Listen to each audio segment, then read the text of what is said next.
Hello, this is my yo-yo tutorial for my school project. This is the first tutorial out of the entire series, and I will be first showing you how to pick between the right yo-yo to buy before buying the wrong one. I've seen people do it before, so you want to make sure you're buying the one that suits you. So one way to tell what kind of yo-yo you're buying is just let all the string off. If you've already bought a yo-yo, of course, this is just something you can do. Just look how thin the bearing is in the middle of that metal piece versus this yo-yo. You can kind of see that this one right here is a lot thinner than this one. The more large bearings mean the most likely that the yo-yo is unresponsive. Responsive yo-yos come back with a tug, like just a little tug of your hand, and unresponsive yo-yos need a special trick called a bind to be able to be activated. If you don't bind with an unresponsive yo-yo, it'll just dangle at the end of the string, kinda. Let me wind it up to show you. Also, when you're first putting on your yo-yo, you want to make sure you're in a slip knot. Doing a slip knot, you just need to reach your fingers into the loop and grab the string. You see this? There's a loop here. You have your loop, and then you just reach your finger through and grab the string. Just pinch the string and pull it out of the loop, if you can see that, and just put your finger into that loop, and then when you tighten it up, it should just tighten around your finger.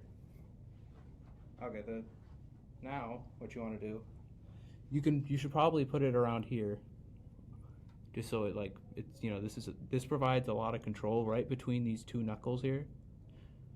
That should work perfectly for when you're trying to control your yo-yo better. I keep it down here, for no specific reason. I just like it being on the bottom of my finger more. So make sure that the yo-yo, when it's sitting in the palm of your hand, it doesn't slide down. If it slides down and it's looking like this, where the string is like down the back, you want it to be facing forward so it doesn't really like slide down, just going around this part of the yo-yo. Because if you're holding it the opposite way, the tricks are all performed backwards and they don't work. So you need to do the tricks backwards, which is very cumbersome, and you just don't want to do that. So just make sure you're holding the yo-yo the right way, and you should get a good throw. So I'm going to be teaching you some responsive tricks for this first video, because usually people start with responsive. Tricks I can show you currently are slingshot, pizza, and maybe spaghetti.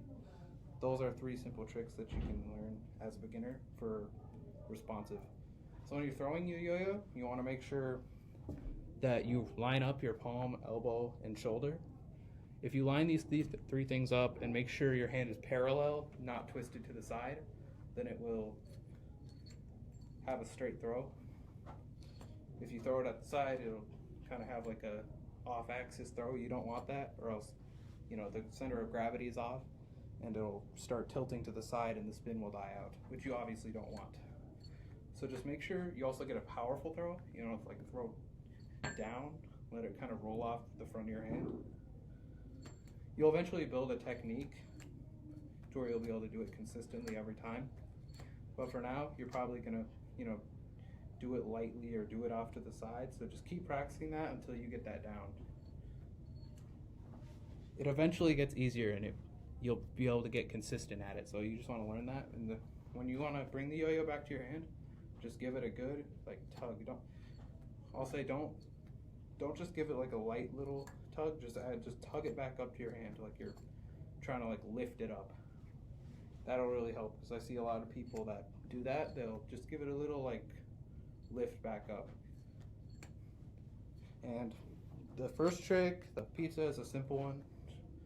It looks a little more impressive than some of the other simple tricks, even though it's really just a triangle and then you release the string.